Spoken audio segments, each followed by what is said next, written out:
Dans un nouveau rapport sur la situation en Centrafrique récemment rendu public, le secrétaire général de l'ONU, Antonio Guterres, estime qu'il était essentiel que les élections se tiennent dans les délais constitutionnels. Selon le rapport, la violence électorale a entraîné une hausse de plus de 60% de violations des droits de l'homme entre octobre 2020 et février 2021. L'ONU, par la voie de la MINUSCA, avait garanti la sécurisation de l'ensemble du territoire avant les tenues des élections, accompagner les différents candidats, que cela soit au niveau législatif ou présidentiel.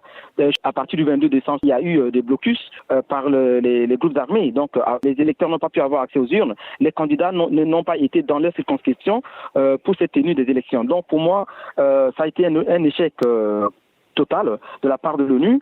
Le secrétaire général plaide donc pour le renforcement de la gouvernance du secteur de la sécurité.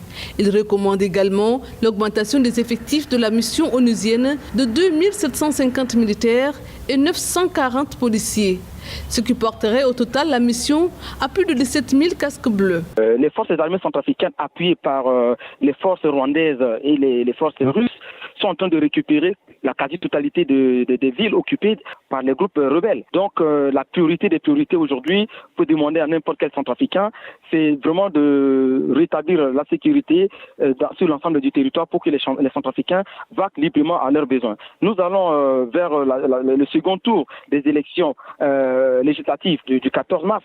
Donc vous voyez qu'aujourd'hui, il faut que les différents candidats et les différents électeurs puissent avoir accès dans les urnes et aussi dans les circonscriptions. Le rapport souligne en fait l'aggravation de la crise humanitaire. Depuis la mi-décembre, environ 240 000 personnes supplémentaires ont été déplacées suite aux violences liées aux élections. Les incidents contre les acteurs humanitaires ont également progressé. En janvier 2021, 66 incidents ont été répertoriés, le plus grand nombre jamais enregistré selon le rapport.